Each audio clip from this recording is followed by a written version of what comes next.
아멘. 할렐루야. 오늘 마태복음 14장 34절에서 36절 말씀을 가지고 게네사렛 사람들이라고 하는 제목의 말씀을 가지고 말씀을 전하겠습니다. 베니스에 군주였던 로렌스는 임종할 때 하나님께 이렇게 기도를 했다고 합니다. 주님, 저는 감히 성사미트에게 비울 수 있는 자리에 머물게 해달라고 이어가지 않으렵니다. 이 비천한 종은 오로지 주님이 거룩한 식탁에 떨어지는 붓소리를 원할 뿐입니다. 그 붓소리만으로도 제게는 충분히 남음이 있습니다. 만일 주님께서 이 가엾는 종을 위해 조그만 자리를 주시려거든 택함 받는 영혼이 앉을 자리 중에 맨 끝자리를 주옵소서. 확신과 겸손은 신앙의 일의 요소입니다. 우리는 자신들에게 무엇이 부족한지 혹 둘 가운데 하나님 갖고 있는지 돌아보고 신앙생활을 점검해야 합니다. 본문 예수님께서 갈릴리 건너편 서부에 위치한 게네사렛 지방에서 찾아온 무리들에게 각사병들 깨끗이 치료한 장면이 기록되어 있습니다. 예수님은 일행이 벳세다를 떠나 갈릴리 바다 서부방에 게네사렛 땅에 이르니 그곳 사람들은 예수님 보고 그 지방에 있는 사람들에게 두루 소문을 전하여 모든 병든 자를 예수께 데리고 왔습니다. 근데 사람들이 너무나 많았습니다. 그래서 사람들은 예수님의 옷짝이라도 만지기를 기대했습니다. 그랬더니 믿음으로 선택한 자마다 다 나음을 받는 축복을 누리게 됩니다. 첫째로 게네사렛 사람들은 예수님을 알아봤다는 사실입니다. 본문 35장 3절에 보게 되면 그곳 사람들이 예수신 줄 알고라고 말씀하고 있습니다. 예수님과 일행이 게네사렛 동네에 데려가자 그 동네 사람들은 예수님 줄을 알았다는 것은 예수님의 존재와 사역을 알아봤다는 것입니다. 게네사렛 사람들은 예수님을 능력의 주님으로 기적을 행하시며 병자를 고치시는 하나님의 아들로 보았을 때 그들의 병은 고침을 받을 수 있었습니다. 이런 길을 가능케 한 것은 그들은 예수님께로 오기만 하면 그 병이 나을 줄을 알았던 믿음을 줬기 때문입니다. 믿음은 기적을 선천합니다. 믿음은 능력을 수반합니다. 믿음은 불가능한 것을 가능케 하는 변화를 일으킵니다. 마태복음 16장에 보게 되면 오늘 예수님께서 사람들이 나를 누구라 하느냐고 질문합니다. 그러니까 더러운 세례요한, 더러운 엘리야, 에레미야나 선자 중에 하나라 하더이다. 그렇게 저들이 대답합니다. 그럼 너희는 나를 누구라 하느냐라고 물었습니다. 그때 베드로가 뭐라고 말합니까? 주는 그리스도시요 살아계신 하나님의 아들입니다라고 고백합니다. 그때 주님께서 뭐라고 말씀하십니까? 바요나 시몬아 네가 복이 있도다. 이를 알게 하는 혈육이 하늘에 계신 내 아버지라라고 말씀을 하셨습니다. 예수님 누구로 아니냐, 누구로 믿느냐에 따라서 신앙의 깊이가 결정됩니다. 신앙은 세 가지 단계가 있습니다. 하나는 아는 단계, 하나는 믿는 단계, 하나는 헌신의 단계입니다. 아는 단계입니다. 안다는 것은 사실 자체로 부족합니다. 결혼 관계로 비하면 누군가 소개로 남자가 서로 인사를 나누고 교전 단계로 보면 됩니다. 단, 한 번 만나고 사랑을 느꼈다든지 결혼을 결심한다는 것은 무리입니다. 하긴 요즘의 젊은이들은요, 축소에서 이루어지고 축소에서 결핍한다는 거죠. 그래서 빨리빨리, 그래서 우리가 집을 짓는 대로 빨리빨리 했잖아요. 그래서 부도가 나잖아요. 그래서 집이 무너지잖아요. 다리도 무너지고 아파트도 무너지고 그게 우리 정말 현실이 아닙니까? 얼마나 날림으로 졌으면 아파트가 무너집니까? 다리가 끊어집니까? 빨리빨리 그리고 적당히 대충대충 짓는 거죠. 겉보기는 아무렇지 않게 보이지만 속은 썩은.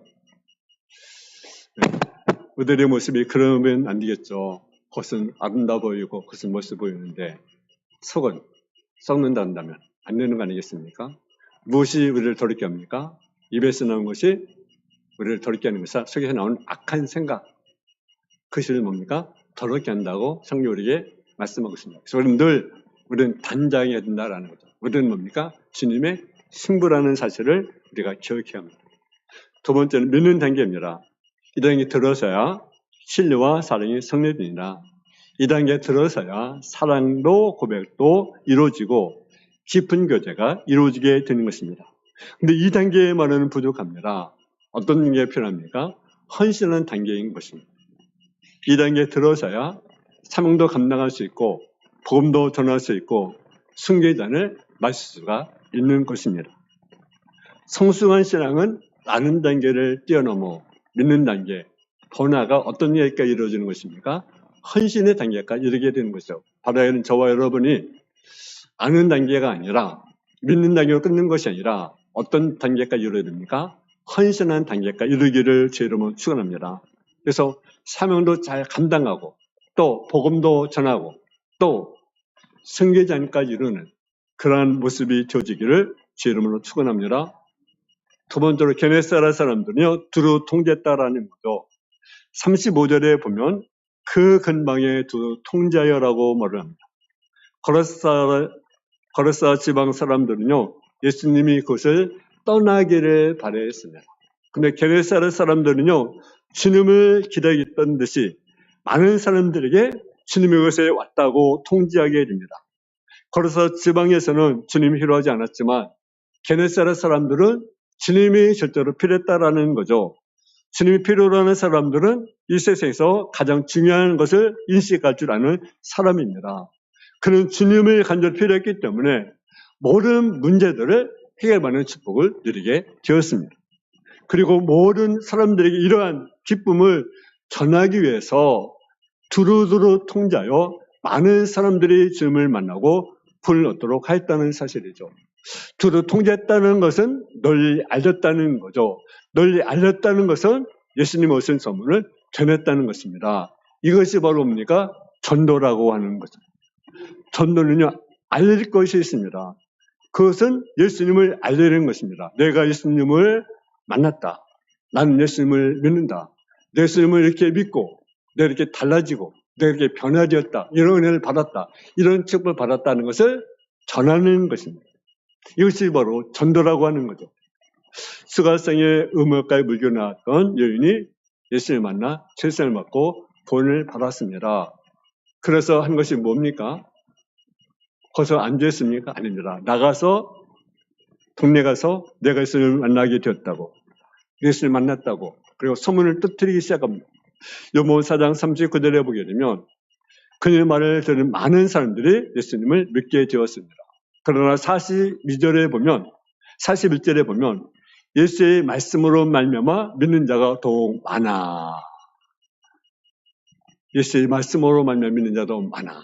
그리고 42절에 보면 그 여자에게 말하되 우리가 믿는 것은 네 말로 인함이 아니니 이는 우리가 친히 듣고 그가 참으로 세상의 구주신 줄 알미라고 하였더라고 했습니다. 나는 예수님을 알리고 전하면 되는 것입니다. 예수님 때문에 예수를 믿게 되는 것이지 내가 말을 잘해서 그들이 예수를 믿는 것이 아니라는 사실이죠. 나는 말을 못하니까, 나는 설득력이 없으니까, 나는 복음 안 전해야 되겠다. 그런 것이 아니라 우리는요, 전하면 되는 거예요. 우리가 전하는 거예요. 전하는 거.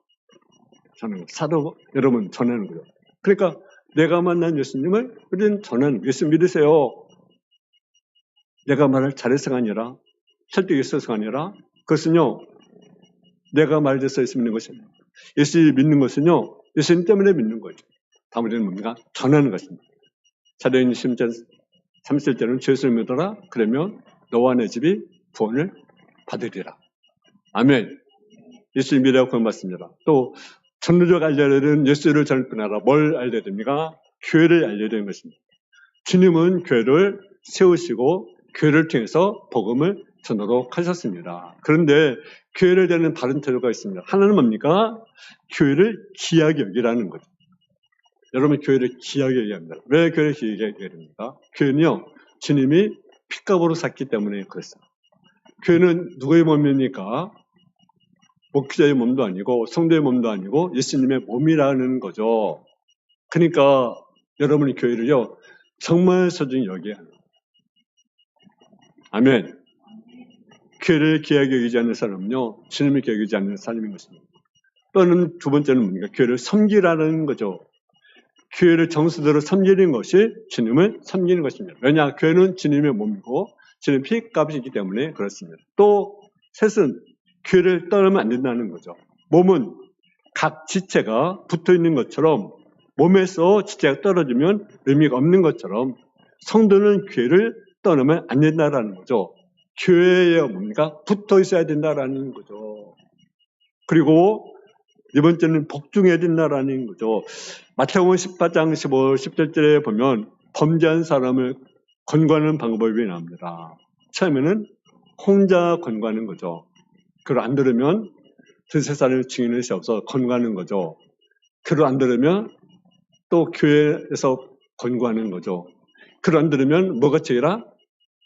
이방인같이 여기라. 세리처럼 여기라는 거죠.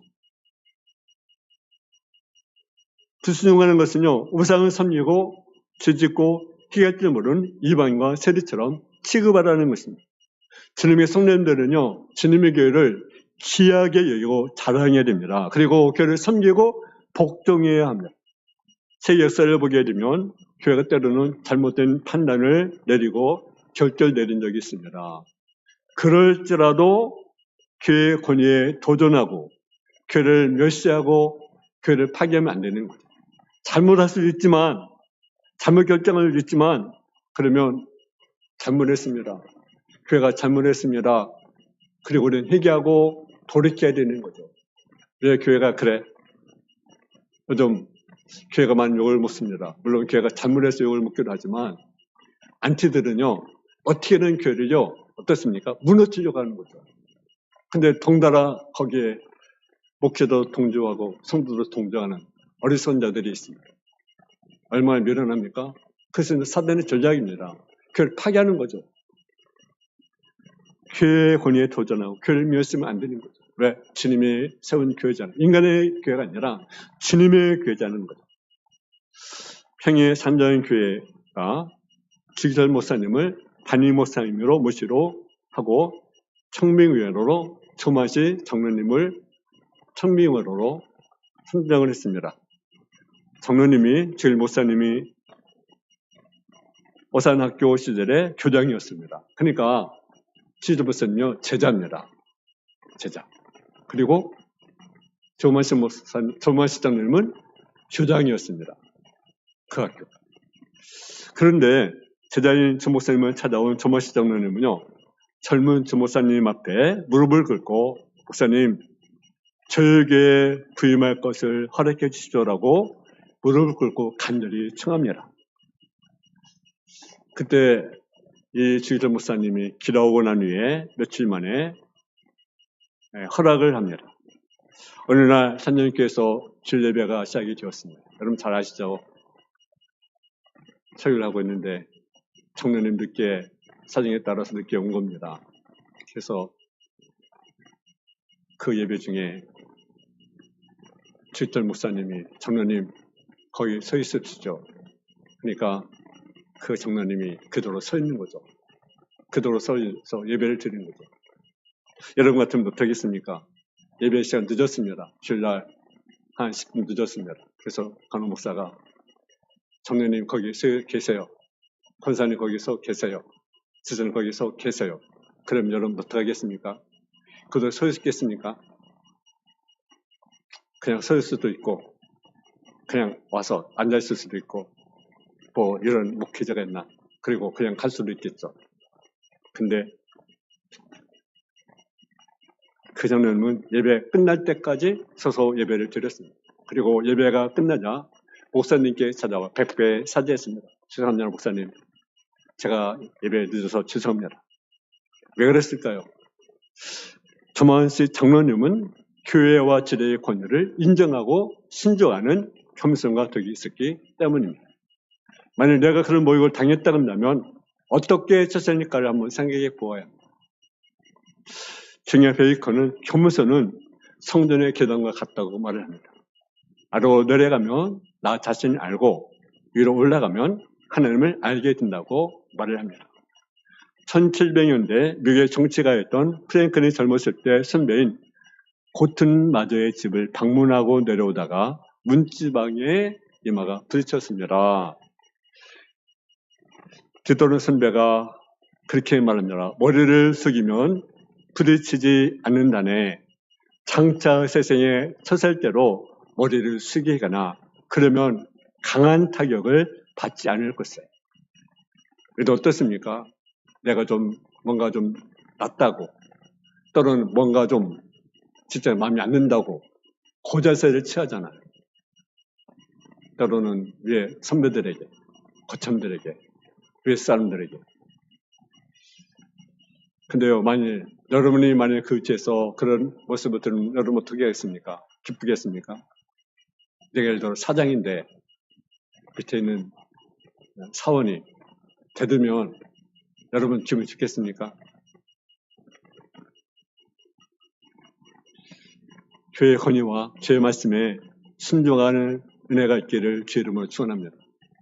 세 번째로 게네사렛 사람들은 모든 병자를 예수님께 데리고 갔습니다. 본 35절 하반절에 보면 모든 병든 자를 예수께 데리고 와서 알리고 통제하는 것으로 끝인 것이 아니라 그들은 예수님을 만날 사람을 직접 예수님께 데리고 왔습니다. 병들을 옮길 수 없는 사람들을 주님께로 데리고 온 협심병은 그들에게 있었습니다. 너고보 5장에 나오는 중풍병자에 관한 내용에서 예수는 중풍병을 고칠 때 중풍병을 고치기 위해 들것에 실려온 네 사람의 열심과 믿음을 보시고 그 환자를 고친 사실을 우리가 보게 됩니다. 그리고 베데스다 연못가에 있던 중풍병자는 물이 동할 때 베데스다 연못에 넣어줄 협력자가 없어서 38년이나 고생한 사실을 우리가 보게 됩니다. 이처럼 신앙의 협동은 중요합니다. 만일 게네사렛 사람들이 병자를 주님께 데려오지 않았더라면 그들은 고침을 받지 못했을 것입니다. 오늘 우리도 한 심령을 위해서 모든 성도가 협력하는 봉사 정신이 필요합니다. 우리는 여기서 끝까지 책임지는 게네사렛 사람들의 열정과 정성을 발견하게 됩니다. 우리가 이웃이나 친구에게 베푸신 여러 가지 친절이 있을 것입니다. 경제에 어려울 때 도와준 일도 있을 것이고 같이 어려운 사람을 만나 식사도 하고 차도 마시고 커피도 마시고 음식도 사주고 같이 때로는 여행도 하고 그런 일도 있을 것입니다. 그러나 최세상의 봉사 친절이 무엇입니까? 그것은요 주님께로 데려오는 것입니다. 그것이 최상의 친절이고 봉사인 것입니다. 왜냐하면 생명과 구원의 향연으로 그들을 초청하기 때문에 그렇습니다. 그것이 가장 큰 친절입니다. 우리 주변에는 예수님께 데려와야 할 사람들이 너무나 많이 있습니다. 그들에게 예수를 알리고 데려온 것은 그것은 대할 절대적인 과정입니다. 세상 전문가 앞으로 인간이 살고 있는 지구에는 엘니노 현상, 라니나 현상이 생태계가 뒤죽부각되어 되어간다고 경고합니다. 그래서 폭설, 폭우, 폭풍, 가뭄, 홍수, 생각지 않는 폭설이 임하고 가뭄이 임하고 폭우가 임하고 그래서 사람들이 죽고 그것이 오늘 현실입니다. 그런데 더 심각한 것이 바로 뭐냐? 영적 세계의 혼돈과 혼란입니다. 이란이요 판을 칩니다. 사이버가 판을 칩니다. 근데도요 사람들이 쏟습니다. 범죄에 보니까 신천지 교주 그거 막 붙였더라고요. 거의 수만 명이 거기에 빠져들었잖아요. 신천지만 해도 수만 명이 10만이 넘습니다. 근데 정신을 못 차리고 거기 빠져들어요. 요즘은 세속문화가 교회 내에 들어오고요. 타락문화가 교회 내에 들어오고요. 동성애 여러분 좀 동성애 막 문제가 되잖아요. 근데요 동성애는요 죄입니다. 근데 그걸 합법화 시키려고 하는 성부가 있고 거기 또 동조하는 목회자 성도가 있고 괜찮은데 자기가 상관이 없는데 여러분 만일 여러분의 자녀들이 결혼하는데, 여러분, 남자가 결혼하는데, 남자가 결혼한다 한번 생각해 보십시오. 여자가 결혼한다 생각하십시오. 여러분, 기뻐하겠습니까? 자기들이 동생이 하죠. 그런 문화가 교회 안에 들어오고 있습니다. 생체 혼란 도저히 없이 영적인 혼란 속에 우리는 살아가고 있습니다. 거기다 경제적인 시련으로 마음들 때가 찾지 못합니다. 이럴 때 누가 필요합니까? 정말 주님이 필요한 거 아니겠습니까? 할렐루야. 예수님께 데려와야 합니다. 어디로 갈까? 뭘 할까? 망설이고 주저하는 길을 찾는 사람들을 주님께로 데려하는 것입니다. 그것이 우리의 할 일 아니겠어요? 그것이 계획할 일이 아니겠습니까? 마지막 견해 사람들은 예수님 옷자락에 선대한 자는 다 나음을 얻었다는 것입니다. 우리는 36절을 같이 봉독하겠습니다. 36절입니다. 시작. 다만 예수의 옷자락에 손을 대게 하시기를 간구하니 손을 대는 자는 다 나음을 얻으니라. 아멘. 36절에 보면 다만 예수의 옷자락에 손을 대게 하시기를 간구하니 손을 대는 자는 다 나음을 얻었더라. 게네사렛 사람들은 병고치에 갈망하는 가운데 예수님께 옷자락이라도 만질 수 있기를 간구합니다. 예수님의 옷자락만 되기만 하면 병 고칠 것에는 믿음이 있었다는 거죠. 요즘 화상 대화나 화상회의가 가능해졌습니다. 서울, 파리, 런던, 워싱턴, 여러분 등등 지들이 모여서 모니터를 보면서 대화를 나누는 회의가 가능해지고 현재 그렇게 대화를 하고 있습니다. 그러나 인격과 인격이 만나서 손을 마주하고 함께하는 차를 마시고 눈빛을 나누며 3년간은 비교가 안 되는 거죠. 주님의 옷자락에 손을 대고 주님께 다가와야 하는 것입니다. 그래 아무리 가까이 다가갔었다 할지라도 손을 때 무엇을 가지고 돼야 됩니까? 믿음을 가지고 돼야 된다. 할렐루야. 주님의 능력은 그들의 믿음을 통해서 나타납니다. 주님이 헬루증 앓던 여인의 믿음을 보시고 고쳐주셨고 백부장의 믿음을 보시고 그의 하인을 고쳐주셨습니다. 우리도 이런 간절한 믿음으로 육체에는 물론 영혼의 병까지 깨끗이 치료를 받아야 합니다. 본문의 경우 선지한 자는 다 나음을 얻으니라. 두루 통제했기 때문에 병자 데려왔기 때문에 많은 병자들이 주님 곁에 몰려왔을 것입니다. 그리고 주님의 몸이나 옷에 손을 대라고 했을 것입니다. 그러나 믿고 선지한 자는 고침을 받았지만 선지하는 사람은 고침을 받지 못했습니다. 그네 사람들에게로 믿음을 쓰던 것이 아니라 믿음에 따른 행동이 있었기에 그들의 병을 고침을 받을 수 있다는 거죠. 즉 그들은 주님의 옷자락을 만지는 순간 병을 치유하는 놀라운 역사가 일어나게 되었습니다. 36절에 보니까 예수님의 옷자락에 손자는 다 나음을 얻으리라. 우리들도 옷자락에 손만 대도 낫게 하는 주님의 능력이 임하기를 주의 이름으로 축원합니다. 나음을 얻었다는 말은 어떤 말이냐? 완전히 구원을 받았다는 것입니다. 예수님의 옷자락만 만져도 낫게 드러난 그들의 믿음은 병만 고친 것이 아니라 그들 영혼도 구원을 받았다는 사실입니다. 10년 동안 헬루병에 고통받던 여인이 지나간 예수의 옷자락 만져도 구원을 받고 영혼을 구원받았습니다. 요한복음 11장 25절 25절에 보게 되면 나는 부활이요 생명이니 나를 믿는 쪽으로 살게 했고 우리 살았으를 믿는 자는 영원 직장이 이것을 네가 믿느냐? 글쎄요. 그럴 리가요. 그네 있을 수 있습니까? 그런 사람은요. 고침받을 수 없는 거죠. 그러나 그렇습니다. 아멘. 믿습니다. 라는 것은 그들에게 기적이 일어납니다. 누구를 말합니다. 바보나 죽은 자는 절대로 자기 의견을 굽히거나 변화시키지 않는다. 바보나 죽은 자는 절대로 자기의 주장을 굽히거나 변화시키지 않는다. 우리는 1912년 4월 뉴욕항을 떠난 초호화 역에서 차이오니오를 여러분 아시죠? 그들은 남방에서 빙산과 충돌을 했습니다. 근데요, 빙산이 있을 거라는 생각을 경고를 이미 들었습니다. 근데 경고를 무시해버렸어요. 왜 무시합니까? 그들은 과학을 믿는 거죠. 그리고 배를 믿는 거죠. 배가 크니까 별벌이 있겠는가, 별일이 있겠는가, 그리고 출발한 거예요. 근데 그곳은 몇 명이 희생됐습니까? 1,500명이 희생을 당했습니다. 그 사건 이후 미국의 한 신문이 2장의 사진을 실었는데 한 장은 부서진 배가 가라앉는 모습이었습니다. 그리고 그 밑에 인간의 나약함, 자연의 위대함이라고 써 있었습니다. 또 다른 사진은 아이를 안고 있는 엄마에게 승객들이 구조선의 자리를 양보해주는 사진이었습니다.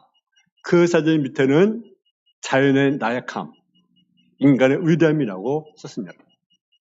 사랑하는 성도 여러분, 게네사렛 동네 사람들은 예수님 누군지를 알았습니다. 그리고 사람들을 보내어 예수님 오셨다는 소식을 사람들에게 일일이 전했습니다. 누군지 병든 자를 예수님께 데리고 와서 예수님의 옷자락에 손대면 나을 수 있다는 믿음을 심어주었습니다. 쓰러져가는 인간, 무너져가는 인간, 주저앉아 신음하는 병든 인간들에게 치유하는 주님을 만나겠습니다. 그리고 옷갓에 손을 대고 치유받게 했습니다. 손을 대는 자는 나음을 얻으나. 이 말씀이 오늘 저와 여러분 향한 축복의 말씀이 되길 원합니다. 우리 모두 고침받고 치료받고 구원받는 은혜가 임하기를 주의 이름으로 축원합니다. 기도하겠습니다. 사랑의 아버지 하나님, 은혜와 사랑에 감사드립니다. 게네사렛 사람 예수님을 알았습니다. 또 예수님을 또 전했습니다. 그리고 또 많은 사람들을 데리고 왔습니다. 그리고 그들이 예수님이 옷자리에 만지자마자 다 치료받고 구원받는 역사가 일어나게 되는 사실을 보게 됩니다. 하나님 너희 속에 병든 자 정말 고침하고 치료받는 놀라운 역사가 또 구원받는 역사가 일어날 수 있도록 치유 도와주옵소서. 유신의 약한 자들이 있습니까? 주님이 만져주시고 치료하여 주시고 영적으로 고통받는 자들이 있습니까? 영혼의 질병도 주님이 치료하여 주시고 치료의 강선을 받아주시옵시길 원합니다. 감사함을 드리며 예수님의 이름으로 기도했습니다. 아멘. 찬송가 470